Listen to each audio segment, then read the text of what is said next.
Oui, merci Madame la présidente, Madame la ministre, mes chers collègues. Le 13 avril dernier, dans une commune littorale de 3500 habitants, dans mon département du Nord, le maire a appris la disparition du distributeur automatique de billets, décision prise par la Caisse d'épargne. Sans concertation, sans consultation, considérant que d'autres dispositifs sont accessibles à quelques kilomètres de là, l'établissement bancaire prend une décision unilatérale qui impacte grandement le commerce local et l'autonomie des personnes qui ne peuvent se déplacer. Une alternative est proposée, que la mairie reprenne à sa charge le distributeur de billets, ce qu'elle va faire pour ne pas voir son centre-village mourir à petit feu. Un peu plus au sud, dans le Valenciennois, en février, le maire d'une commune de 13 000 habitants apprend la vente du bâtiment abritant les services de la Poste. Il se voit contraint de mettre à disposition un agent et des locaux pour maintenir une agence postale communale dans la commune, afin d'éviter la disparition pure et simple du service sur son territoire. Ces services qui quittent nos villes et villages, c'est un recul pour la population. Ces services, s'ils ne sont pas publics, sont pourtant bel et bien essentiels à la vie et à l'attractivité des communes.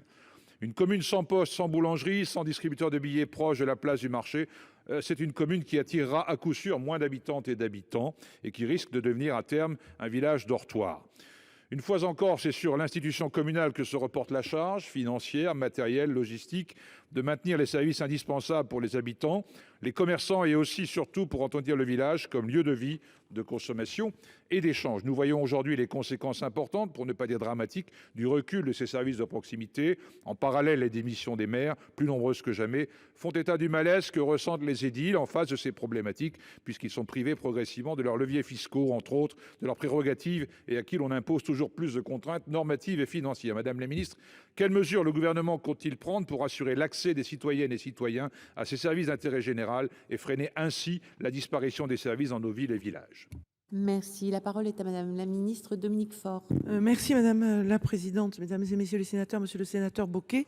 Vous attirez mon attention sur l'importance du maintien des services publics en ruralité.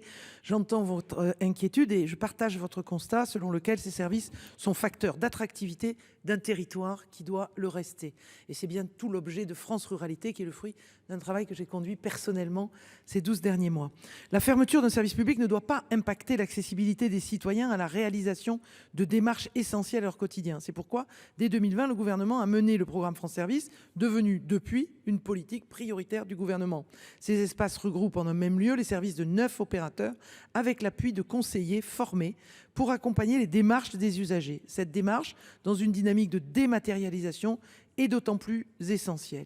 La charge du maintien du service public est prise en partie par l'État. Sur ce dernier dispositif, je le rappelle, l'apport significatif de l'État est accru au cours des années à venir, dont une première augmentation de la prise en charge de l'État de 5 000 € supplémentaires par espace France Service. Je tiens à vous rappeler l'engagement du gouvernement pour maintenir une offre de qualité sur le territoire. Je souscris à ce que vous avez dit sur le rôle que jouent les commerces. Le fonds de reconquête du commerce rural, doté de 12 millions d'euros pour 2023, sera pérennisé pour 3 ans à hauteur de 36 millions d'euros. C'est une annonce qui date d'il y a moins de 15 jours.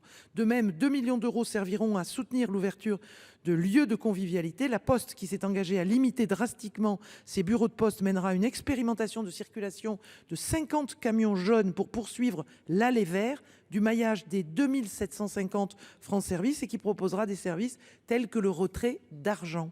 Je peux vous assurer de mon implication personnelle et de celle du gouvernement pour maintenir l'activité et l'accessibilité aux services publics dans nos territoires, tout en renforçant les démarches d'aller vers. Pour ce qui est, si j'ai encore une seconde, vous dire que j'ai été confrontée en tant que maire à ce sujet du départ des distributeurs automatiques de billets, mais j'invite le maire à aller voir avec la banque de combien de retraits la banque doit agir, combien de retraits la banque doit agir aujourd'hui. Ça diminue énormément. Une seconde, là vous avez dépassé un peu.